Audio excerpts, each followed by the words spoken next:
Hello my beautiful people, welcome back to part 2 of the Retrogradia mini-series. Thank you so much for joining me, thank you so much for being here. So, before we start, I would like to bless this reading with all forms of love, light, peace, prosperity and abundance, and I pray that the messages that come through are ultimately clear and concise and they help you on your path to your highest vibrational good.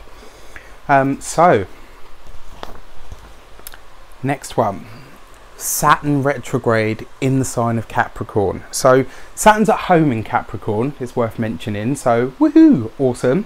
You know, he likes being there, that's his home, that is where he is the lord and ruler. It's like the lord and master come home from whatever travels or adventures he's been on. He's got Mars as a guest at the moment in his house, so Mars and Saturn they're a little bit like the frosty brothers that are a bit like, well, you know, I'll welcome them in, but a little bit grudgingly because we're so different. You know, Saturn's grounded, down to earth, practical, does what needs to be done, you know, works, pushes forward, forges to build something. Mars is just like, let's go, what's next? You know, I must do, I must be, you know, live life. And, you know, it's not to say that it's just totally brash, because it isn't actually. You know, like we talked about in the last part of the series, in the first part of the series, Mars has so many amazing traits if we can really learn to work with and utilize that energy. But Saturn is is what people know as the hard taskmaster. He's the lord of time. He's also known as Kronos. He is about restriction and about, you know, holding things back, making sure that you know, if you want something, you can have it, but you will put the work in. So when Saturn goes retrograde, yay! It's one of the easier ones. It's one of the lighter and brighter ones. When Saturn goes retrograde, it gives you almost like a little glimpse, like a little amuse-bouche. I think that's how you say it. I don't know. I'm laughing because it just shows you like I'm so uncultured. But an amuse-bouche in you know, in a meal is like a little taster. It's like a palate cleanser and a little taster, so that when you go on to the next dish or course, not only can you savour the flavours a lot more, but you can you know, what's gone, what's been, is, you know, really wiped clear and wiped clean. So when Saturn goes retrograde, up until now, you will have been, you know, and let's face it, he's been there, what, not even that long, and he's going to be there for at least another like 2 years, it is. So when Saturn goes retrograde, it really gives you a little glimpse, just a little tiny taster of the things to come, because up until this point what he's been doing is dangling the carrot in front of you. Yeah. He's been dangling the carrot in front of you and saying, this is what you want, keep your eyes on the prize. And in effect, Saturn is like a coach. He's like your father, he's like the grandfather, he's like that stern old man figure in your life that says, if you want something, sonny, you're gonna have to work for it. I ain't gonna give you nothing. I don't know where that accent came from, but whatever, it feels relevant to me, like, you know, this stern old boy with a walking stick, and he says to you, like, you know, you want something, you're gonna have to work for it. Just like everybody else, you're gonna have to prove yourself. For those of you that have seen Dreamgirls, a perfect example that I can give you is when Effie goes to make her final push in her music career. And up until a certain point, she's kind of been living on her reputation for being a bit of a ball buster, and, you know, living on her reputation for having that voice and all the rest of it. And she's come to a point in her life and in her career where that's not going to get you anywhere now. And the guy says to her, an old guy, you know, he's got white hair and he's stern, and he's actually got a suit on, you know, and a hat, very sharp, just like Saturn would be. And he says, you know what?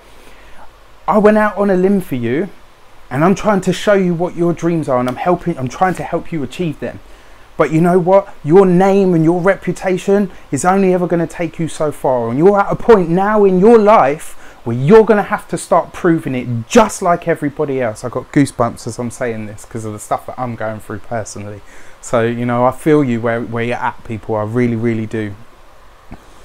And that is what Saturn does for you.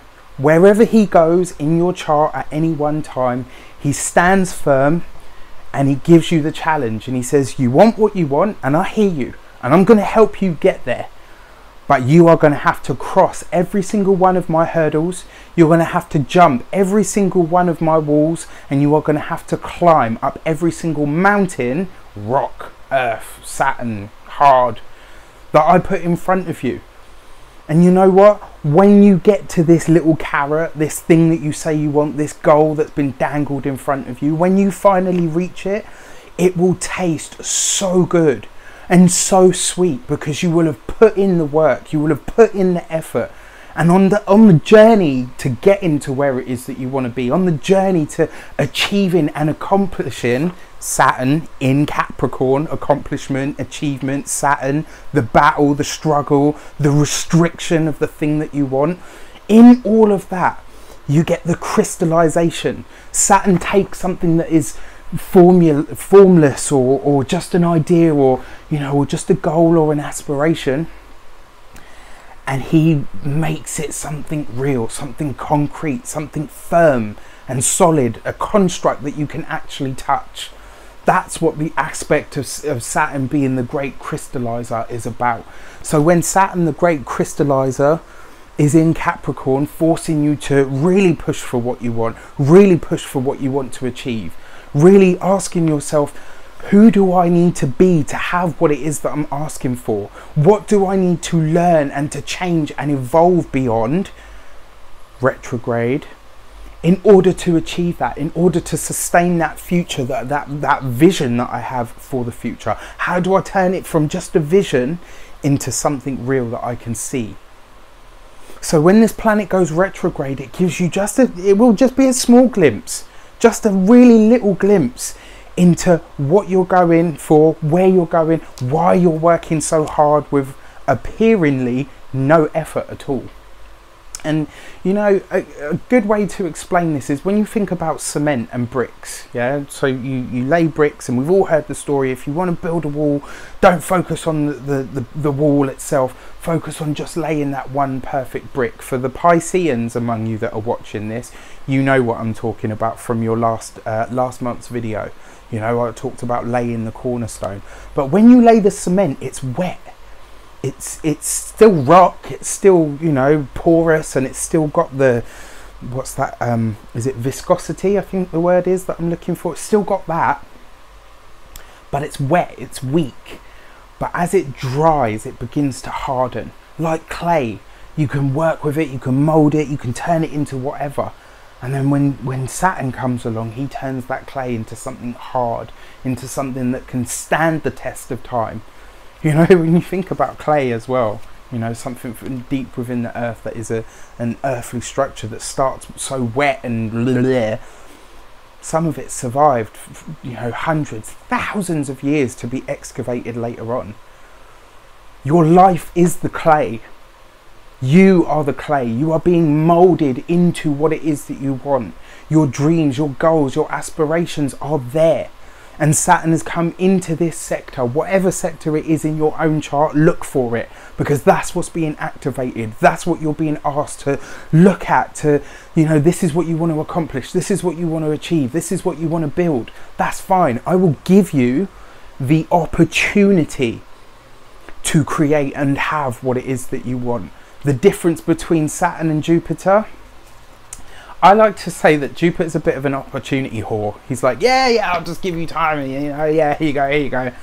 And he'll just give you ample opportunities to have it. And which is why I think we all tend to squander those opportunities a bit. Whereas Saturn will say, I'll give you the opportunity, but you're going to have to put in the work. You're going to have to cross your T's, dot your I's, do the work, be organized.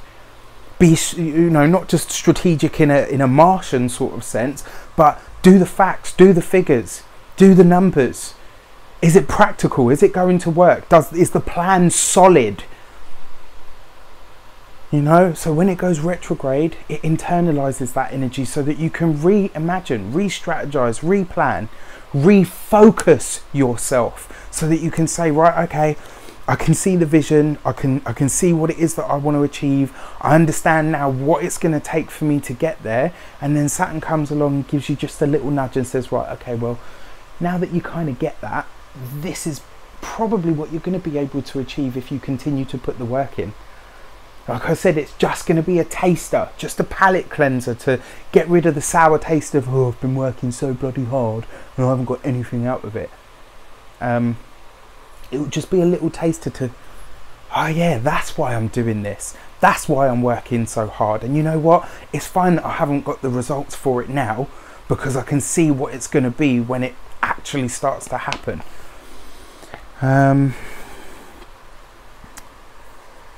Let's see, Saturn also gives you what you want.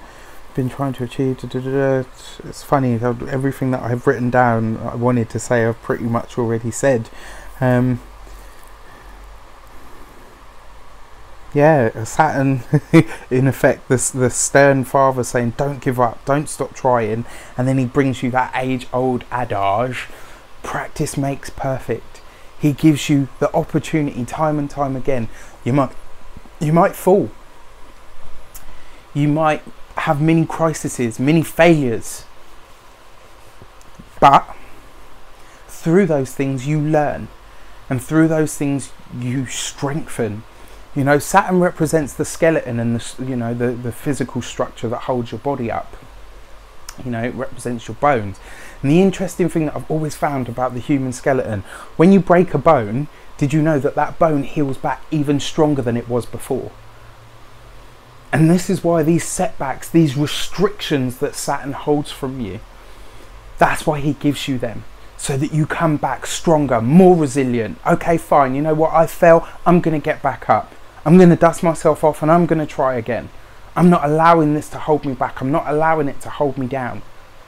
You will push past it. You will push forward. When Saturn goes retrograde, he gives you just that little glimpse. And I know I've said this 3 times, but this one's really important, because this guy gets a really bad rap, actually. Like, oh, you know, I've been giving him a bad rap. I've been like, oh, this Saturn through my 12th is so not happening for me, man. And now, you know, when I've really thought about it, I'm like, yeah, this is great. You get in there, dude. Clear out all the crap. You know, help me tear everything up out of the ground, so that when everything is said and done and whatever is left, I know is true terra firma. And not only that, when I achieve the goals that I know I can achieve, I'll have bloody earned them. And ain't no one or nothing can hold me back from them. And ain't no one or nothing can tell me I did, you didn't. Because it will have been me that put the work in, it would have been me that put the effort in, and it will be me that gets to decide whether it goes or stays or whatever. That's what this is about for you. And like I said, you know, Saturn in retrograde is actually one of the good ones for all of us. So Saturn in retrograde in Capricorn asks you to be sure about what you want to achieve and what you want to accomplish. That's the other part of this as well. Be sure about it. You say that you want it, you say, and you put in all this effort and you haven't really got much out of it. Give you a little taster of it to ask you if you're really sure. Is that definitely what you want? Okay, then you're it's going to require probably another 2 more years of this, putting in the work, putting in the effort, not quitting, not giving up. But I promise you, at the end of it, it will be totally worth it. And that's why I'm giving you this little glimpse.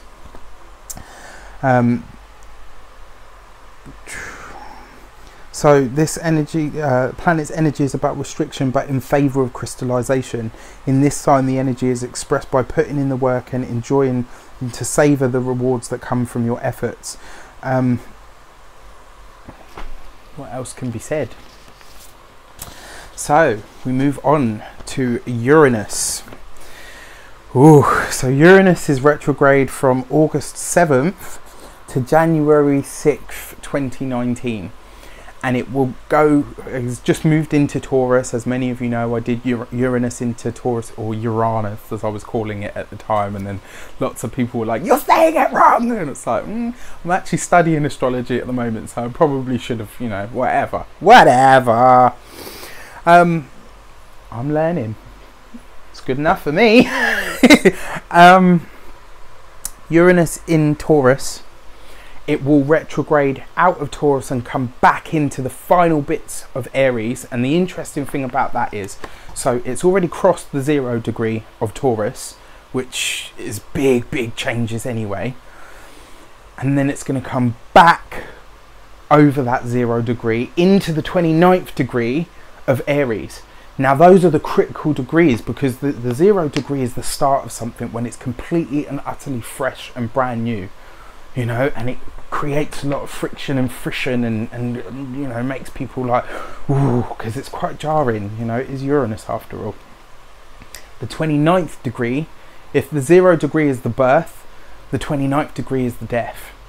And for those of you that know me, I don't buy into, you know, death in the traditional sense, because it just freaks people out. And what do you get out of that? Nothing. It doesn't serve you in any way, shape or form. It's about transformation and transition. So it's going, you know, back over the 0 degree into the 29th degree of Aries, and then it's going to come back over both of them. So that's going to be quite intense for all of us in some way, shape or form. Now, Uranus, planet of change, planet of revolution, planet of rebellion, you know, it's the modern ruler of Aquarius, which has, you know, Aquarius is a rebellious sign. Sorry. As many of you know, I'm an Aquarian sun sign. Aquarius is about thinking outside the box. It's about thinking in new, different ways, but it's also about thinking about the collective. But Uranus is the great surprise. It's the thing that you can't see coming. It brings you change like that. It doesn't give you time to anticipate. And one of the things is, just to link this into, you know, what I do, the tarot stuff, the tarot card associated with Uranus is actually the Tower card.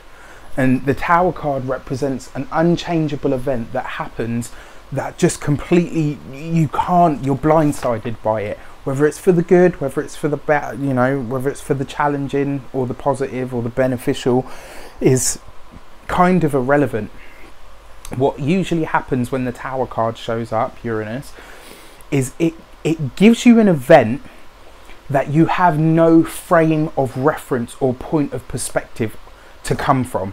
It gives you an event that forces you to think from who you are right now, so that you can't say, oh well, my conditioning or my history is going to make me react like this when that event happens. It just shows up, and it's that flash and spark of inspiration. It's that flash and spark of something that happens instantaneously. And when it shows up, it's like bam. And so you have to think on your feet there, now, from who am I at this moment in time, this very second. I have to respond to this, and you know what? I haven't got time to think about my history or my conditioning. I just need to act on who I am now, from the space and point of reference that I understand, in the substance and the experience that I am at this moment in time. That's why it's sudden. That's why it doesn't allow you to think or come from a point of reference or a point of perspective that you have from previous conditionings or any of that stuff. That's why it happens so suddenly. That's why it forces you to think outside the box, outside the confines. You know, Uranus, freedom, revolution, you know, it wants to be out, it wants to be free. It's about freedom. And thinking outside the box is true freedom, because boxes tend to be made up of other people's stuff. You know, whether it's a pigeonhole, whether it's a label, you know, all of that stuff. Yes, it can help to categorize things, you know, so that everything's not just a mass bunch of chaos. But when we get too attached to the label, when we get too attached to the pigeonhole, it's really, really limiting for who we are. While this planet is about change, it's mostly concerned with revolution. And let's be honest, revolution is never calm or an easy feat, because it's about transition. And it's about the kind of transition that comes from the need for freedom. The need for freedom isn't just the right of all sentient beings, but it's also the basic necessity. And when the human being feels caged or trapped, we seek freedom at all costs. Man is an animal. We are an instinctual, flesh-based creature with hair. We're mammals. When you see an animal that's hurt and backed into a corner, when you see an animal that's caged, what tends to happen? Caged animals for a while will be really, really vicious, but then eventually some part of their spirit just gives up, because they're in a cage and they know that they need some kind of freedom. If you back an animal that is feeling wounded or sore or under threat into a cage, again, they get really vicious. And this isn't saying that we're all going to suddenly become, you know, feral beings. Some of us might, you know. I jest.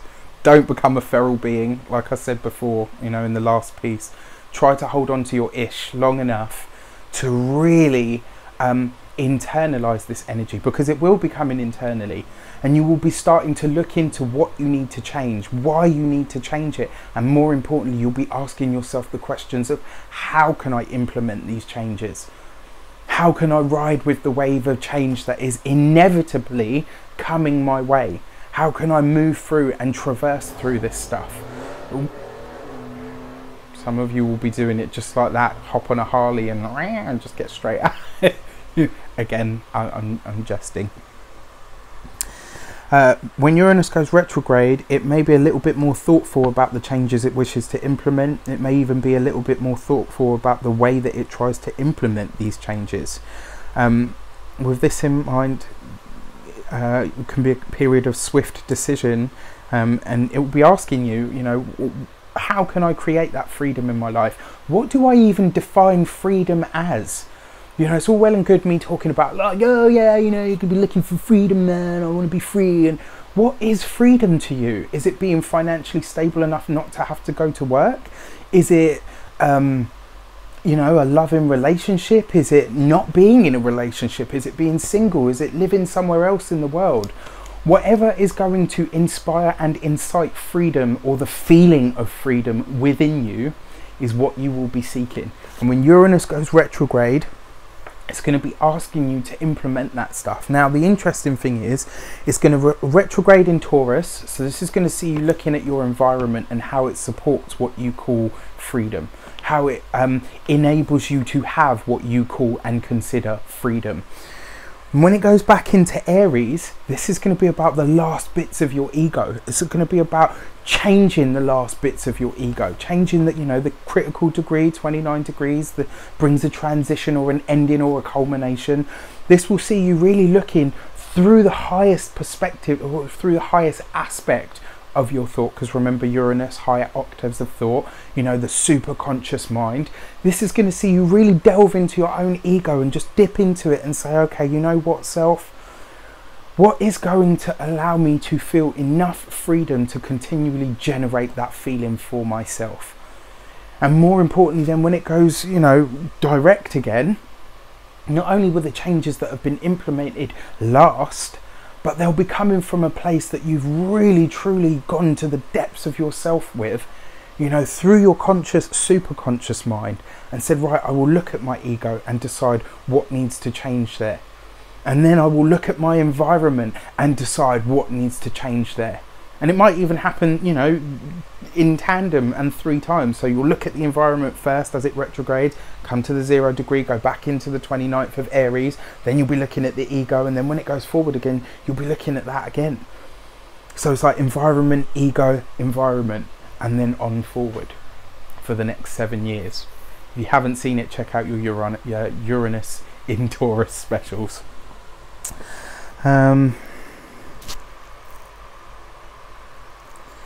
While the path may not be easy or may not go according to plan, it is Uranus after all, these steps to freedom are able to be taken when we can internalize the energy of Uranus. It's through this internalization and this understanding of our own thoughts, we connect to a deeper vision for our lives, and therefore connect even deeper to our own intuition and our own higher consciousness. You know, sometimes I'm able to articulate myself better in the written word than I am the spoken word. And, you know, getting this stuff off the page and out to you has its own challenges. So that's Saturn and Uranus, and how those retrogrades may well be utilised and may well support you in the changes that you want to make. And remember, this period of Retrogradia comes sort of, you know, because the last eclipse happens on the 11th of August, and by the 7th of August, this is the 7th of August to the 19th of August, is the period that I'm calling Retrogradia. It's just shy of 2 weeks. It's like 12 days, but it's going to be a really intense 12 days, because the third and final eclipse is going to take place in this space. And on top of that, you've got all of these 6 planets going retrograde. Some really big fundamental shifts for us, for the world at large, for the cosmos, and more importantly for human life in general, are going to take place. What you see going on out there, if you want to make it better, if you want to aid humanity in some way, shape or form, use this small period of time of retrogradia energy to think about how you can better yourself. You want to make the world a better place, make yourself a better person. Once you make yourself a better person, that ripples out, and it ripples out into the mass consciousness, and that's how we truly affect change in the world. So when someone says, oh, you know, I'm just one person, I can't change the world, rubbish! Look at some of the people in power. They're just one person, and look at some of the things that they're doing with it.